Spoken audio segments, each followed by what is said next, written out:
Varicose veins కి సరైన చికిత్స కోసం సంప్రదించండి ఎవిస్ హాస్పిటల్. నమస్తే రమగారు. నమస్తే జయ. రమగారు, మనకి నిజమైన ఆప్తులంటే ఎవరు? మళ్ళీ అసలు జగమంత కుటుంబం మాదని ఒక కవి చెప్పాడు మనకి. నిజంగా అందరూ మన వాళ్ళే, అంతా మనదే అనుకోవాలా? మన కోసం కొందరే ఉంటారు, వీళ్ళే మనకి నిజమైన ఆప్తులు. కష్ట సుఖాలని వీళ్ళే పంచుకుంటారు, వీళ్ళకే మనం చెప్పుకోవాలి, వీళ్ళే పంచుకుంటారు అనుకోవాలా? లేక వసుదైక కుటుంబం మనదే, ఎట్లా ముందుకెళ్ళాలండి? ఈవెన్చువల్గా చూసుకుంటూ ఉండాలి జయ. అంతే అంతే. ఇచ్చిపుచ్చుకునే ధోరణి ఉన్న చోట అందరూ ఆప్తులుగానే కనపడతారు. ఇది కాదు అది కాదు. అది కాదు, సందర్భాన్ని బట్టి జగవంత కుటుంబం నాది చెప్పుకోవాలి. వీళ్ళంతా మనవాళ్ళు ఎలా అవుతారు? ప్రపంచం ఇది, మనవాళ్ళు కొందరు ఉంటారు అని భావించాల్సి వస్తుంది. ఇది ఇప్పుడు దాన్ని పట్టుకుని అదే ప్రపంచం అనుకుని పరిగెత్తినా నువ్వు దెబ్బతింటావు. ఎవరో ముగ్గురు పెట్టుకుని వీళ్ళే నా నిజమైన అత్తలు అనుకుంటే ఎప్పుడో వాళ్ళ మొహం పగల కొట్టేస్తారు మళ్ళీ. అంతేగా ప్రతివాడు జీవితంలో దెబ్బతింటాడు చూడు, సొంత వాళ్ళతోటి అయిన వాళ్ళతోటి చీ అనిపించుకొని వాడు అసలు ఉండడు ప్రపంచంలో. అవునండి. డబ్బో ఆ పదవో ఏదో ఒకటి దాని కారణం అవుతుంది. ఏమీ లేని చోట రూపాయి లేదు అక్కడ. చిన్న చిన్న మాటల మధ్యలో కూడా నువ్వెంతంటే నువ్వెంతంటే. అవును. అలాగని వాళ్ళని వదిలిపెట్టేసుకోలేం కదా. ఎక్కడ వదిలేస్తాం? సందర్భోచితంగా పోతూ ఉండాలి అంతే. ఇంకా ప్రపంచం అట్లాగే ఉంటుంది జయ. ఇప్పుడు మనం చాలా మంచి వాళ్ళం, మనం చాలా మంచి గుణం, మంచి అద్భుతంగా బాగున్నాం, అద్భుతం కాకపోయినా బాగుంటాం. ఇంచుమించుగా అందరూ మనలాంటి వాళ్ళేనని మనం నమ్ముతాం కదా, లోక సహజం.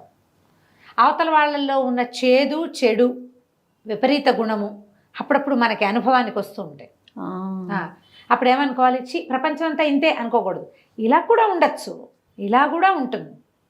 ప్రపంచంలో ఇది ఒక భాగమే. 6 రుచులు లేవా, 6 రుచులు లేవా, 6 రంగులు లేవా, 6 ఋతువులు లేవా? అలాగే ఇలా కూడా ఉంటుంది. మనకు కావాల్సింది మనం తీసుకోవాల్సింది. నేను ఎప్పుడు అడుగుతూ ఉంటాం మిమ్మల్ని, సాధ్యమేనా అని. సాధ్యమేనమ్మా అని. ఇప్పుడు కాదు, సాధ్యం కాదు. అంత క్యాజువల్గా ఎలా తీసుకోలేవు. నీకు నొప్పెడుతుంది, ఓ పూట ఏడుస్తావు, బాధపడతావు, ఫీల్ అవుతావు, తెల్లారదు అక్కడే కూర్చుంటుందా? నువ్వు కూర్చుంటావు పోయినక్కడే ఒకే చోట గంట కంటే ఎక్కువ కూర్చోగలవా?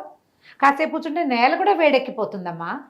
ఎక్కడైనా కూర్చున్నావు ఒక గంట సేపు కూర్చో, మళ్ళీ అక్కడ కాలు పెడితే ఇదేంటి ఇక్కడ ఇంత వేడిగా ఉందని నువ్వు చేసావు దాన్ని కదా. నువ్వు ఒకే భావం మీద ఉంటే నువ్వేమవుతావు? నువ్వు రోజు తీపే, రోజు కారమే, రోజు ఒట్టెనమే నువ్వు తినగలవు? వదిలేయాలి అంటారు, మూవ్ ఆన్ అవ్వాలి. ఇలా అండి, అలా ఉంటేనే నడుస్తాం మనం ముందుకెళ్ళకపోతే నువ్వు అక్కడే ఉంటావు కదా. ఒక మంచి చందమామ కథ, ఆప్తులు ఎవరు, ఆ కథ పేరే అది. పూర్వం అట ధర్మదత్తుడని ఒక వ్యాపారస్తుడు ఉండేవాడు. కోట్లకి పడగెత్తాడట. ఆయన సంపాదించాడు. 2 కొడుకులు, 2 కోడళ్ళు, 1 మంది మనవలు, భార్య. పెద్ద చాలా వ్యాపారం కుటుంబం ఇది. వ్యాపారం ఎంతో, వాళ్ళ కజిన్స్ని వాళ్ళని వెళ్ళి అన్ని చోట్ల వ్యాపారాల్లో కుదిర్చాడు. చాలా కోట్లకు పడగలెత్తాడు బ్రహ్మాండంగా. ఈ వ్యాపారాల్లో ఏంటంటే పోటీలు ఉంటాయి. సో మనం సబ్బు తయారు చేసాం, సబ్బు కంపెనీలు ఇంకో 5-6 ఉండవు. మనం షాంపూ చేసాం, ఇంకో 100 షాంపూలు ఉంటాయి. ప్రతిదానికి పోటీ ఉంటుంది. పుట్టగొడుగులే. ఉప్పు పప్పు అమ్మే షాప్ ఒకటి పెట్టాం, ఉప్పు పప్పు షాపులు ఇంకా లేవు. చెప్తున్నా, పుట్టగొడుగులు ప్రతిదానికి ఉంటుంది. ఒక్కొక్కళ్ళు గట్టి పోటీ ఇచ్చి నిలబెడతారు. వాడి దశ విశేషమను స్టార్, మన స్టార్ తిరిగింది అంటాం కదా.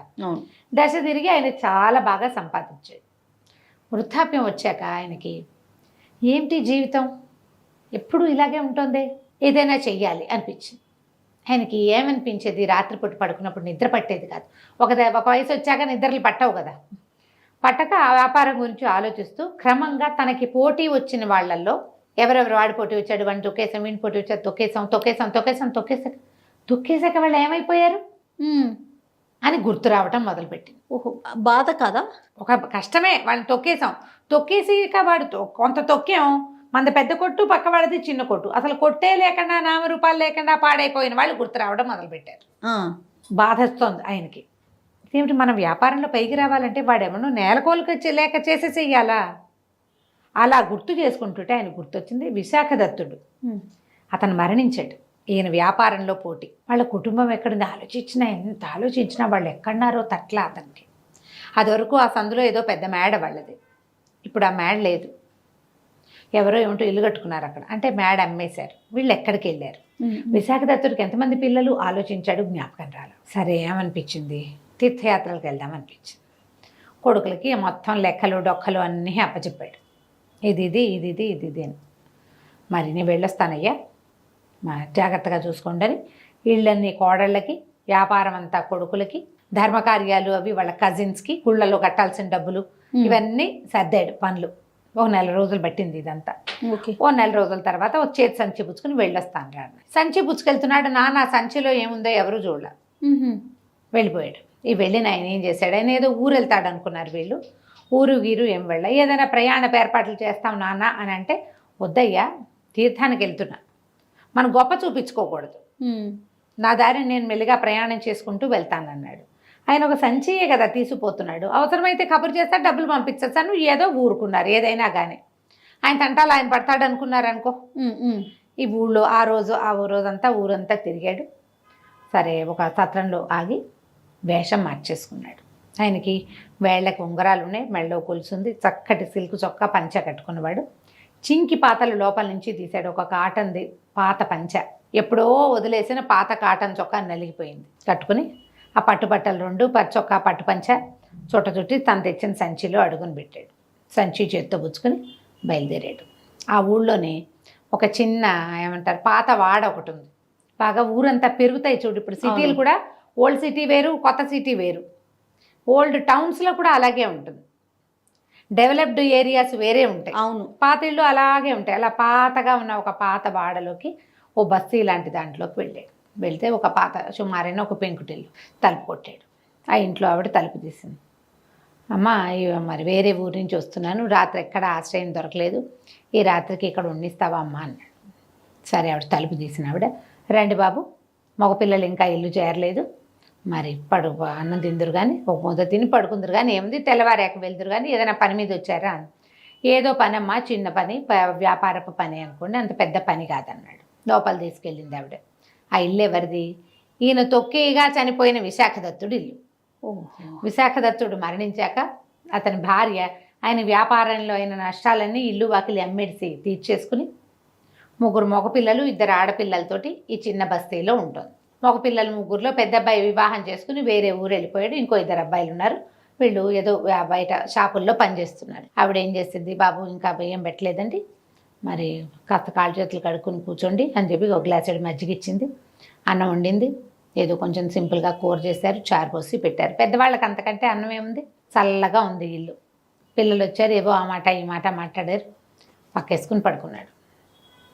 మర్నాడు పొద్దు నేను వెళ్ళొస్తానమ్మా, పని ఉంది అన్నాడు. అనేసరికల్ ఆవిడ ఏమంది, బాబు పని చూసుకుని ఇక్కడికే రండి, సత్రాల్లో వాటిల్లో దిక్కండి, మీరు తినేది ఒక ముద్ద అని పొద్దున్నే టిఫిన్ పెట్టింది, అన్నం పెట్టేసింది. అన్నం తిన్నాడు, బయటికి బయలుదేరాడు. అటు ఇటు తిరిగి సాయంకాలం చేరాడు. మళ్ళీ చీకటి పడింది, వస్తారో రారో, ఈ దారి తెలుస్తుందో లేదో అనుకున్నాను. వచ్చారా బాబు అనేసరికల్లా సరే అలా అన్నం తిన్నాడు. 4 రోజుల పాటు ఊరంతా తిరిగి రాత్రిపూట వాళ్ళింట్లోనే అన్నం తినేవాడు, పొద్దున వాళ్ళింట్లోనే బ్రేక్ఫాస్ట్ చేసేవాడు. 4 రోజుల తర్వాత ఈ ఊళ్ళో వ్యాపారం అవి వచ్చి ధర్మదత్తుడి పేరు వచ్చింది, ఈయన పేరు.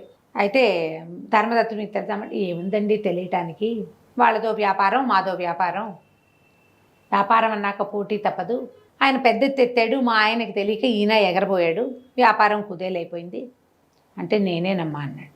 అనగానే ఆవిడ తెల్లబోయింది.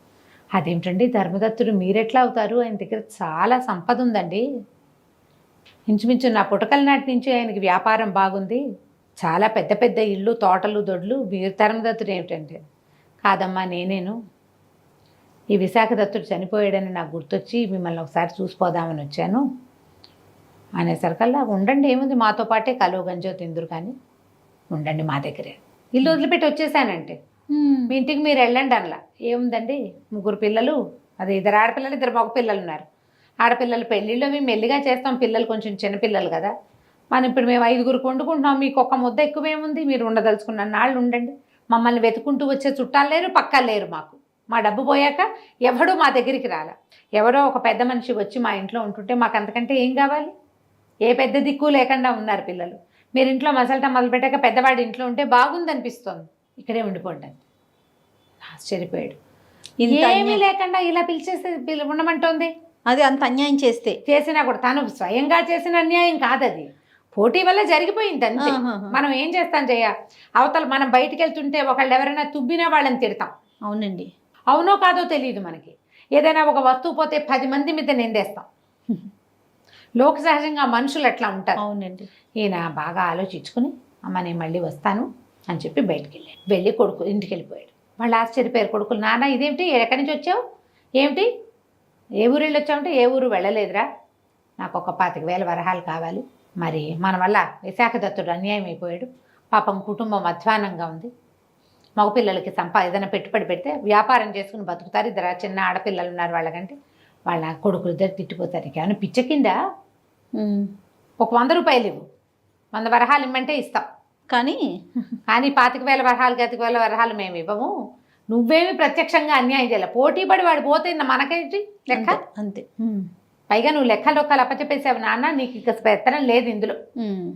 ఆయన నిర్ఘాంతపోయాడు. ఏరా అంతేనా అన్నాడు. అంతేనానా, నేను కదరా దీన్నంతా పెంచితే పెంచి ఇచ్చేసావు మాకు, ఇది మాది, ఇప్పుడు మా చేతుల్లో అప్పచెప్పాక మేము ఒప్పుకుంటే మమ్మల్ని సాటిస్ఫై చేస్తేనే నీకు డబ్బు ముడుతుంది, నువ్వు ఇదంతా పెంచావని నీ చేతులు నువ్వు పాడు చేయడానికి పెడుతున్నావు, నువ్వు ఏదైనా వ్యాపారంలో పెట్టుబడి పెడితే నీకు డబ్బు ఇవ్వచ్చు, నువ్వు ఇప్పుడు ఏం చేస్తున్నావు, ఎవరికో దాన ధర్మం, అప్పు కాదు నువ్వు ఇచ్చేది, అప్ప అని అడిగారు, అప్పు కాదన్నాడు ఆయన.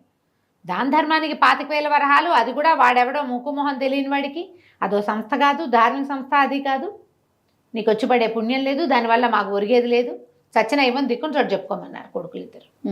ఇంటి కోట్లు సంపాదించి చేతిలో పెడితే పొమ్మన్నారు.